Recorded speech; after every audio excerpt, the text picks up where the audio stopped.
Welcome back to another episode of the Generation Hustle Podcast, a show that explores the world of business, entrepreneurship, and culture, all centered around the millennial. I'm your co-host Sheriston, alongside my good friend Aman, and this week's episode is about prenuptial agreements. Prenups and the concept of marriage tend to be very controversial because they're so deeply rooted within culture, religion, spirituality, law, politics, and just so many realms of society that one way or another, things are eventually going to get messy. This episode is no exception. We capture some very strong opinions and cover some examples of prenups done right and done wrong. So consider yourself warned. We hope you enjoy the show.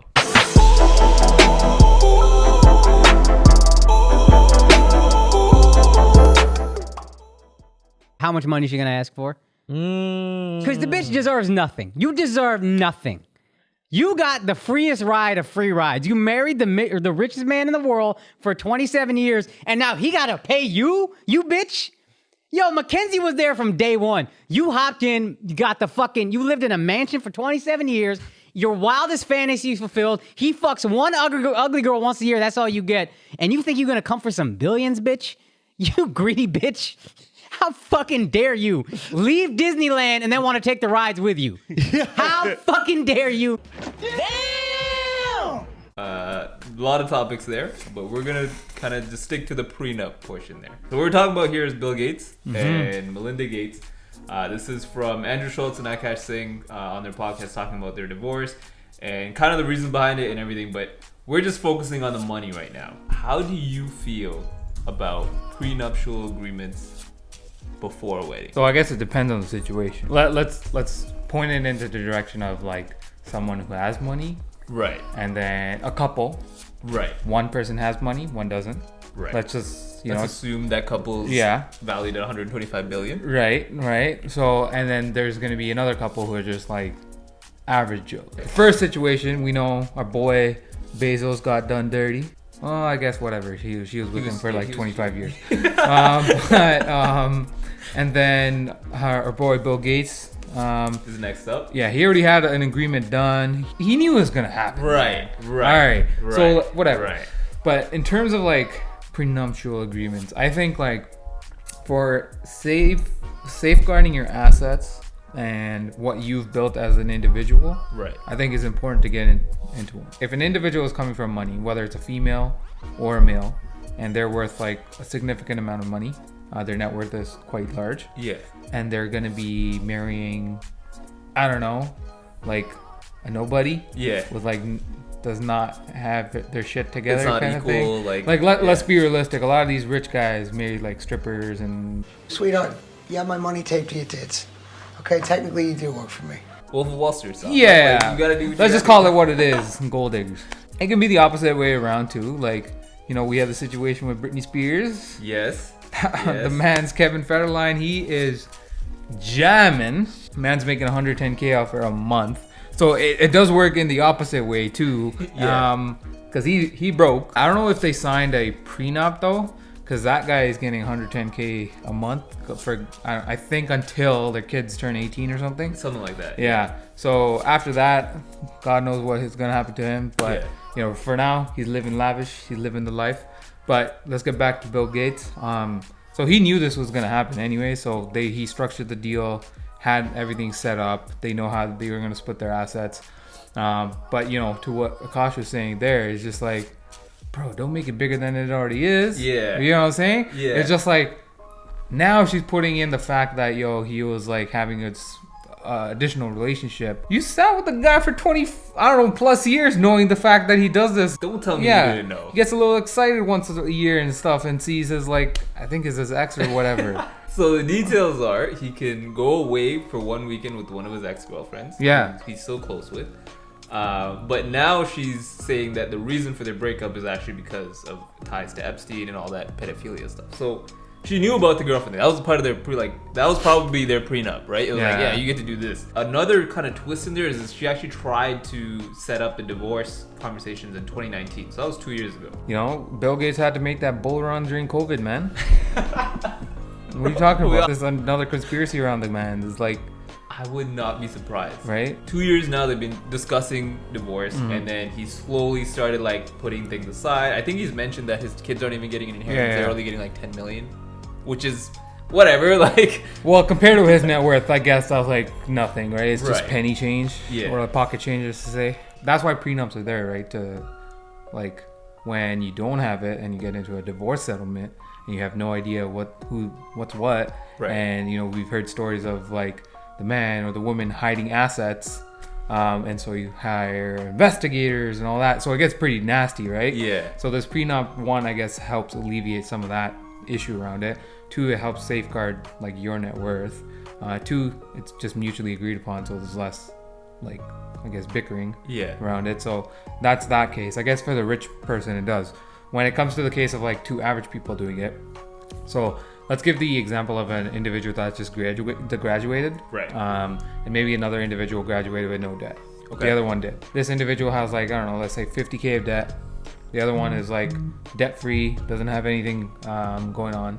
And so there may be a situation where an individual is saying, hey, like, I don't want to be tied down to your debt. Right. So when we're getting married, we should make an agreement on like, that's yours, and if it ever comes to a case where you run into issues, I'm not responsible for it. That could be an issue, and then maybe one person's making majority of the income, Right. Putting in all the assets and all that stuff, and so like there should be some type of agreement there that could exist that could help safeguard. But then it comes back to this whole morality issue of like, oh, marriage is not supposed to be like that. It's supposed to be two people going through ups and downs together kind of shit. Let's just be realistic. 50% of marriages fail. I want to say it's probably even higher at this probably, point. Then. Like, yeah, like Gen Z is probably going to be even worse. They're going to Gen Z's just not getting married.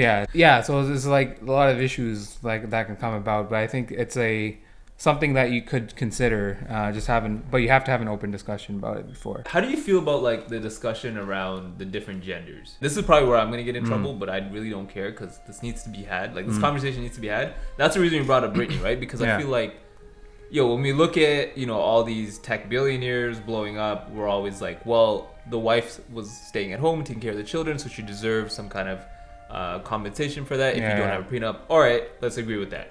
But people hate Kevin Federline. Like they hate, like, this guy's getting 100K. How is this? And I'm like, well, he's doing the same thing. Is he not? I feel like this rule just needs to be stopped. I don't think it's fair to either parent. Yeah. Let's go to a classic case of future 8 or 10 baby mamas, or even I don't know, man. Even athletes, right? We can even also think of athletes. Like sometimes they get married to these women. Or continue their relationship. You can also establish, I think it's called common law. Yeah. And so once you establish that, they may have a case to go after more of their assets. It works in both ways. If there shouldn't be any anger towards the guy getting money just because it is what it is the law, right? Yeah. So like, don't get mad at him. He's getting his bread. I think it's like child support plus whatever for him. So it's like, it's fair. Like, if the agreement's the agreement, then, or the law is the law, then deal with it. You know what's stupid to me? I feel like one of the dumbest things that people hold on to, especially like wealthy people when they do this, is, well, I need this amount. Like they'll justify it to be like, well, I need to hold up an image or I need to hold up a lifestyle. And I'm like, that doesn't make any sense. Like if you broke up with someone and you guys are no longer have that, you don't have that joint income. Yeah, there's a story. I remember this woman was asking for a absurd amount of child support money. She was like, I need 200 to 300K a month for child support. Bruh, what the fuck are you talking about? It don't cost 200 to 300K a month to raise a child. It does cost 200 to 300K to run your like Louis Vuitton bags and all that kind of lifestyle. Yeah. You might be talking about Dr. Dre. Yeah, that's the woman. Dude, how we forget about Dr. Dre? Motherfuckers act like they forgot about Dre. That's another one. That was in like the last 3 years. She asked for $2 million a month. Oh fuck, I was way off. Oh my god. They have 2 kids. Yeah. A 23-year-old and a 19-year-old. They're full-grown adults. Why do you need $2 million? And here's a case where the man had a prenup, and that prenup is taking care of him right now. They had an agreement, but they didn't sign an official prenup.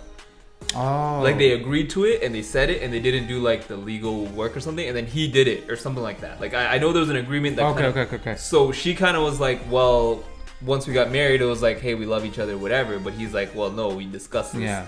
And then it came up, oh, dude, that saved his life. I'm assuming, I'm not gonna, say she hasn't done anything, but like majority of the lifestyle is probably supported by Dre himself. So it like makes sense that she's not entitled to this lavish lifestyle anymore. That I find crazy, and I think that the laws need to be worked on a little bit better, just so like there's no entitlement thing. Realistically, that's kind of weird. This is my last point on this. Yeah. Do you think that like we just need to scrap marriage and like the concept of marriage? Because I'm like, how do people not see through all these stories that it's literally just a legal contract? Yeah. It's nothing about love. It's nothing. The government just wants to know your assets. That too. Let's just look in like back in time Yeah. and stuff. I think it was just more religious. Yeah. There was no like, I'm not sure if they had contracts. I really doubt they had contracts. They just got married just because it was like a ceremony of like two individuals. Now it's like, you know, there's a lot of paperwork involved and all that stuff. Did you know you had to pay to get your marriage certificate or pay to get married? Hang on, so this is just like the official thing? The paper that says you got married. Dude, that's $150. That's $150. This is stupid. I have to pay the government to officially say you're married. This is so... Fuck. How does your girl feel about this? If you're in a relationship, make sure you have those kind of discussions and are open about that, right? So, like, don't hide something that can really hurt you in the ass later. Yeah. Just be open and just like, okay, we'll figure it out kind of thing. Again, it's just about safeguarding assets and what's yours. And again, he's putting all the work, so all that money is technically what he's earned. I don't know how we solve this. I think we just got to have the understanding that marriage isn't this fairy tale thing that we were taught as kids. Maybe culturally you have a spiritual relevance to it, but man, it is not what people think it is. My best example of this is that I have a friend who's in an unhappy marriage and he's trying to split up, or he wants to split up with his wife, but their finances are kind of in a mess right now and they joint own the house. Yeah. So they'd have to refinance and like split all that up. And he's like, once I do that, I'm not gonna be able to afford that, or at least my portion. I need to pay it out. So they're kind of just like in an unhappy marriage dealing with it. If they had a prenup or something, that can be something like, you know, they disclose or like, constructed, where it's just like, if we do have a house together, it's going to be sold regardless of the situation kind of thing. And so you avoid the whole issue and hassle. In conclusion, do a prenup or just don't get married. It's up to you. I mean, again, it's all dependent on the case. You don't have to do one, but if you're balling out, whether you're female, male, or, you know, however you kind of subject yourself, just, you know, protect yourself in whatever manner. Yeah, 100%. And we went through a bunch of stories, like, and we're not here to be like, hey, well, the guy deserves the money, the girl deserves the money. At the end of the day, it's a legal contract, so know what you're getting yourself into.